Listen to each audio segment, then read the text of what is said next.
Vamos agora falar dessa viagem que estabelece uma pesquisadora, professora, escritora entre Moçambique e Brasil, diálogos transatlânticos, um encontro com a nossa próxima convidada, uma conversa que vai inspirar com a nossa próxima convidada, conforme já disse, chama-se Valéria Lourenço.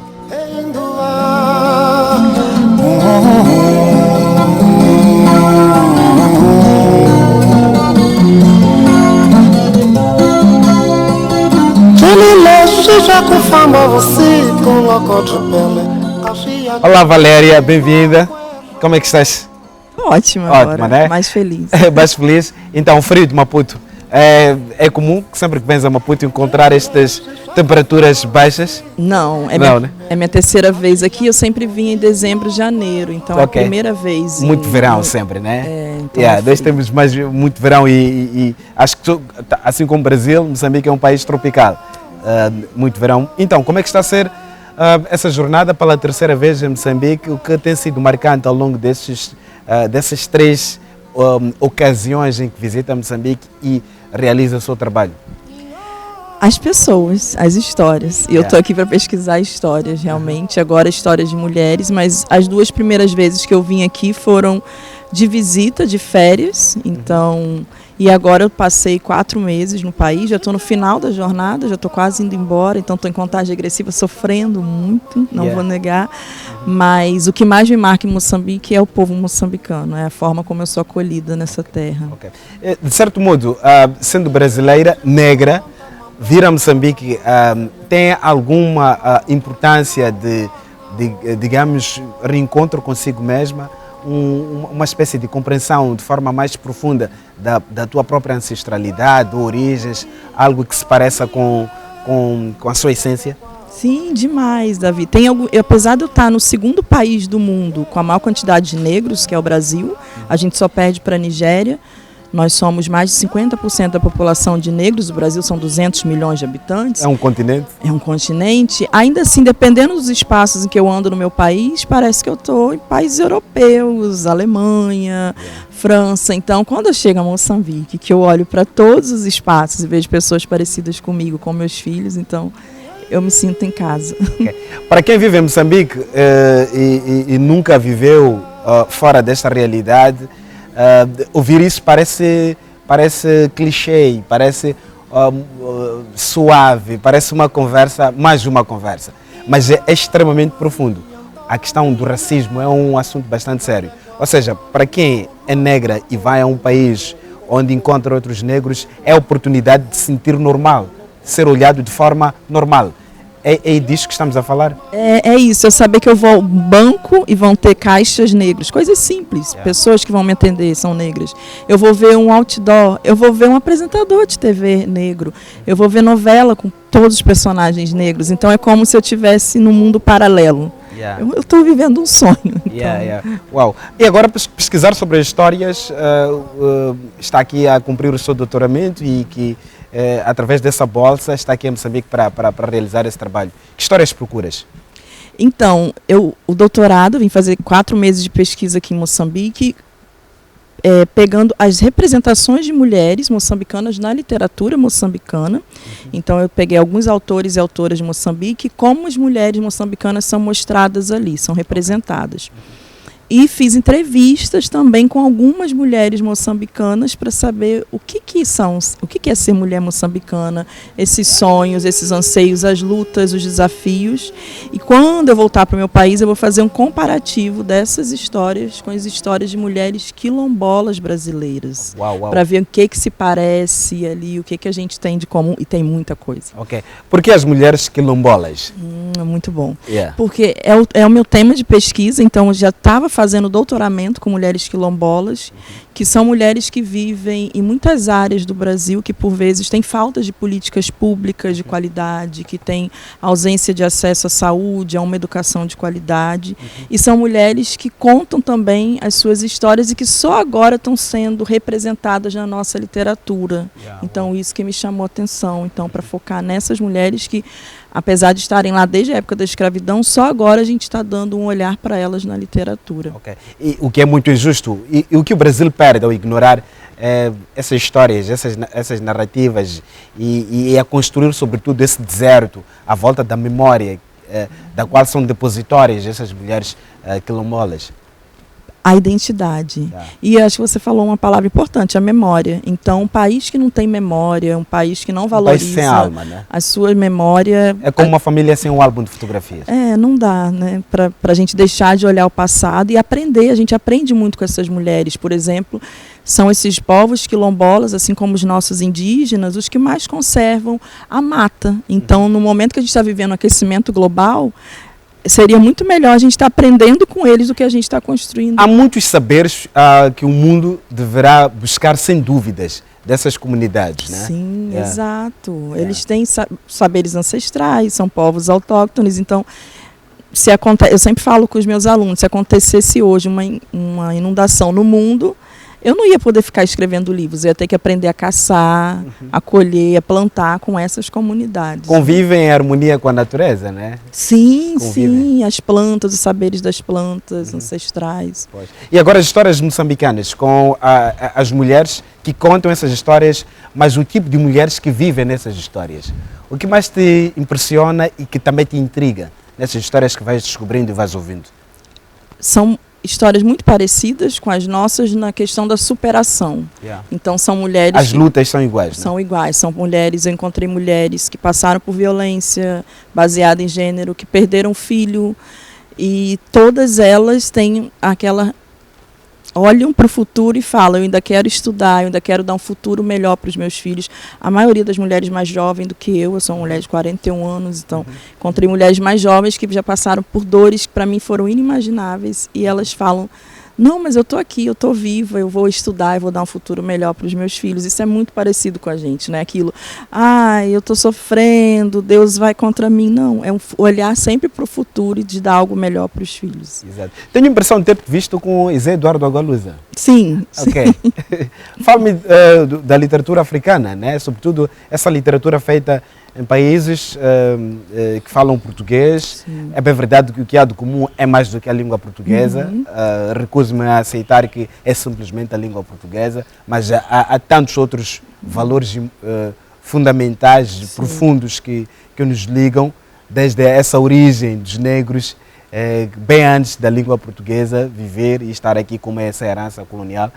Mas o que diz a literatura de Moçambique, de Angola, de Cabo Verde, de Guiné-Bissau, São Tomé e Príncipe, enfim? São literaturas que me encantam muito pela questão da relação que elas têm com a terra, com o chão em que elas estão sendo construídas. Então, é uma literatura que tem ali a imaginação, óbvio, a criatividade. E aí no Brasil dão várias classificações para isso, esses mitos que ali aparecem, mas quando a gente vem eu só conheço de país lusófono, que fala a língua portuguesa, Moçambique. Mas eu acredito muito que Angola e Cabo Verde, assim como aqui, são histórias que estão na ordem do dia das pessoas.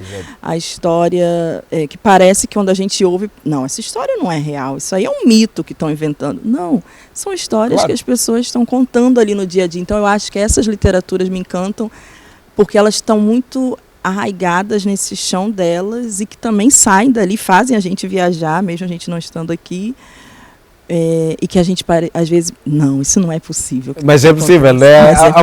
Há muitas histórias que o mundo ainda deve descobrir sobre a África, né? sobre esse património imaterial que reside nas histórias. E é interessante que as fontes dessa história em África ainda estão vivas, algumas delas, né?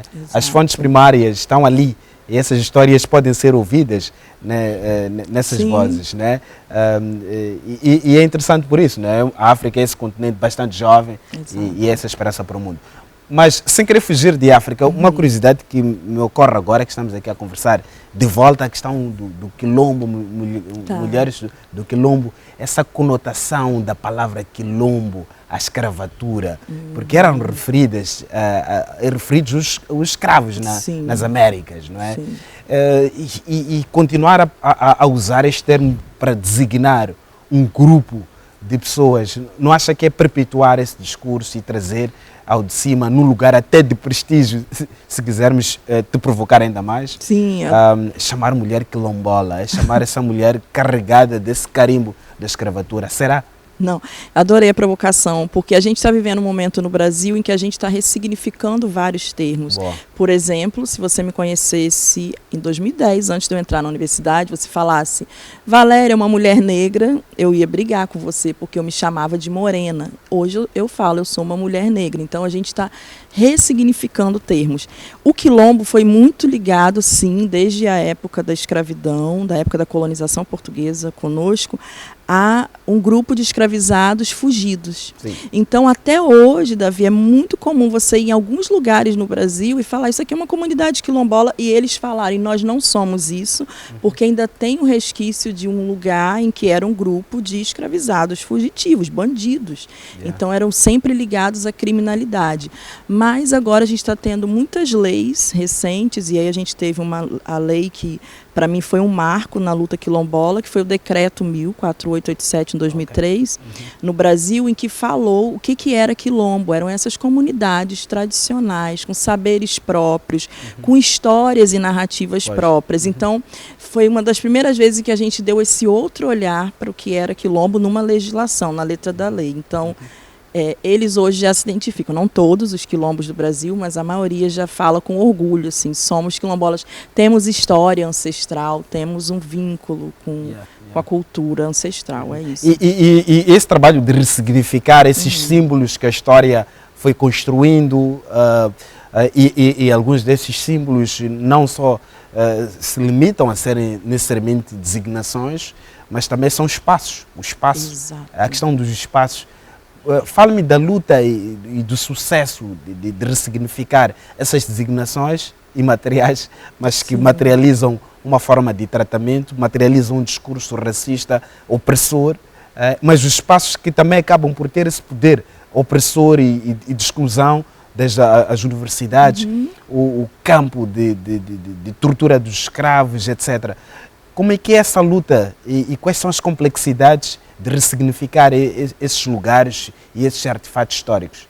E quando a gente pensa em quilombo, então, muitos desses lugares tentando apagar muitas vezes esse olhar de lugar de escravizados fugidos, o lugar de sofrimento, do tronco, não é? Então, hoje em dia a gente vê com essa ressignificação, não só no termo, como você falou bem, não só no conceito, as próprias comunidades quilombolas, muitas que eu visito, tentam trazer coisas da memória que eles tinham esquecido. Então falam, não, ser quilombo é a gente falar de ancestralidade.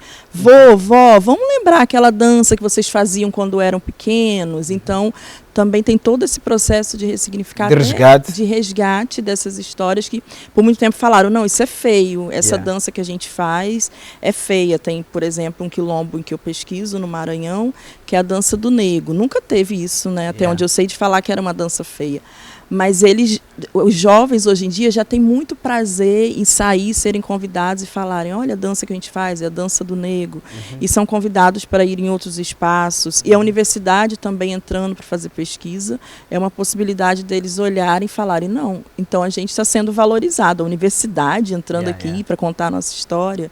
Então tem tido todo esse movimento. E também estudou cartografia social e política, não é? Como é que isso tem sido muito importante, tendo em conta que o seu objeto é a Amazônia, né? Sim. Fala-me dessa experiência. Foi meu mestrado, eu fiz um mestrado no Maranhão, que é uma parte da Amazônia legal brasileira, que a gente chama, e foi com comunidades quilombolas. Eu sou da literatura, mas eu dei essa fugida para antropologia e ciência política, em que eu fui perceber como a representação dessas comunidades, o simples fato de algumas comunidades no Brasil falarem, nós somos quilombo, muitas delas pagam com a vida, porque em geral eles estão em terras que são disputadas por grandes fazendeiros. Às vezes o grande fazendeiro é um político da cidade, então você, pelo simples fato de falar o que você é, você paga com sua vida, você é assassinado. Então isso me intrigava, como que mesmo eu podendo sofrer uma ameaça de morte, eu ainda assim quero falar que eu sou um quilombola. Neste século, né? Então isso me intrigou e eu fui até alguns quilombos no Maranhão para saber como era essa luta deles de se autorrepresentar, de falar, eu sou isso, e mesmo sofrendo e tendo medo todos os dias, né? Então eu fui fazer essa pesquisa no meu mestrado nesse programa. Como é que isto tem sido um reforço muito importante para a tua a tua paixão e tua formação e profissão igualmente, como professora de literatura e também de língua portuguesa, o fato de ter esse mestrado e que discute a questão das políticas públicas, a questão das igualdades, como é que isto é um reforço muito importante para discutir a literatura numa outra perspectiva, uma literatura preocupada em influenciar as políticas públicas e promover, preservar os direitos fundamentais. Sim, tem dois aspectos. Primeiro, que o meu mestrado me intrigava a questão da autoria. E a literatura trabalha com autoria, então eu sou autor de um determinado texto. E até uma autoria muito individual, né? Quando a gente lança um livro, é o livro da Valéria. E, em geral, nessas comunidades, para que elas tenham acesso ao documento da terra, é uma autoria coletiva. Eu não posso falar sozinha, essa terra é nossa, não. Eu tenho que reunir uma associação. Todos os moradores têm que contar a mesma história que tem a ver com a memória, com a ancestralidade, para ter direito à terra. Então, isso me intrigava, a questão da autoria ser sempre coletiva, enquanto eu, enquanto escritora, sento em casa e escrevo um livro sozinha. Não, eles tinham que escrever esse livro juntos. E a outra questão... Um modelo muito interessante de democracia também. Não é? E a outra vertente que me chamava a atenção, e está me chamando ainda mais na tese de doutorado, é que tudo que é produzido sobre essas comunidades quilombolas depois pode ser anexado. Todas as comunidades que eu estou trabalhando, elas estão lutando pela sua terra. Então, todo documento que é produzido, seja em âmbito literário ou não, universitário, é acoplado a esse processo deles para ter direito à terra. Então, quando quem está julgando esse caso olha e fala, uau, uma universidade está falando que isso aqui é um quilombo. Tem uma pessoa que fez um doutorado sobre essa terra quilombola, a gente olha, então olha-se com mais carinho, porque a universidade no Brasil ainda é um lugar de muito saber, que referenda muito saber. Então não basta só o saber deles, que já é maravilhoso, não. Preciso que tenha uma figura de autoridade, que é a instituição, são as universidades, para falar, essa história deles é verdadeira. Para legitimar, né? Para legitimar. Para legitimar. Isso é justo? Para mim, não. Para mim, não. Então... Agora, uma pergunta sobre isso também, sobre o caminho para expandir a mensagem, né? Acho que Valéria é essa profissional e essa acadêmica, essa artista da palavra muito irrequieta e que procura formas de se fazer ouvir. Até pela poesia, não é? Sim, sim. Vejo aqui que participou na coletânea Cadernos Negros. Sim. Como é que a poesia é um caminho estratégico também para se fazer ouvir e ampliar a sua voz? Eu acredito que é um caminho mais difícil, eu acho, assim, porque no Brasil, pelo menos, nem todo mundo gosta de poesia, falam, poesia, eu leio aquilo e não entendo, Valéria, né? Meus alunos falam, professor, eu não entendo que a senhora... Né? Então, o Brasil do Vinícius já não é o mesmo, mudou bastante, né? Mudou bastante. Mas eu acho ainda assim que a arte, né, entra em espaços que às vezes um documento, uma tese de doutorado não vai entrar, uma legislação de direito. Quem vai sentar em casa, uma família, vamos ler a Constituição, vamos ler essa tese de doutorado. E enquanto eu acho que um livro de poesia, um romance, por vezes de contos... Um filme, uma música. Uma música, o filme... entram muito mais. Então, eu fico sempre nessa ambiguidade de ser acadêmica, ter que escrever esses textos duros, mas sabendo que, por vezes, um filme contando a história daquela comunidade ou um poema vai tocar muito mais. Okay. Ainda bem que fala isso, estamos a terminar a nossa conversa, temos menos de 2 minutos. Sim. Lhe causa alguma frustração, às vezes, as pesquisas acadêmicas não serem devidamente aproveitadas, as pesquisas nos nossos países? Demais, mas eu também acho, Davi, aí eu falo aqui como leitora, como escritora, como professora de ensino superior até, e pesquisadora nessas comunidades, eu acho que talvez falte à academia um pouco mais de humildade para também se aproximar desses espaços. Vou dar um exemplo muito rápido por causa do nosso tempo, mas muitas pesquisas são feitas sobre esses lugares e não são devolvidas. Então tem quilombos que me recebem e já falam, espero que você volte para devolver essa pesquisa. Então fazem uma roda de conversa e falam, olha, vocês me receberam, está aqui o documento que eu fiz, e explicar um pouco do que é aquilo para eles. Então também acho que tem que ter a academia não pode só ir lá sugar esse saber, acho que a gente tem que devolver. Né? Obrigado, Valéria. Eu que agradeço. Não é possível esgotarmos um percurso rico seu, parabéns por isso, e tantos temas importantes, é quase que impossível. Obrigado pela presença, um abraço. Grande abraço também aos nossos telespectadores. Obrigado pela audiência. Até quinta-feira, às 19 horas, aqui na nossa televisão. Leiam bons livros, vejam bons filmes, escutem boa música. Um abraço a todos. Vamos manter aqui.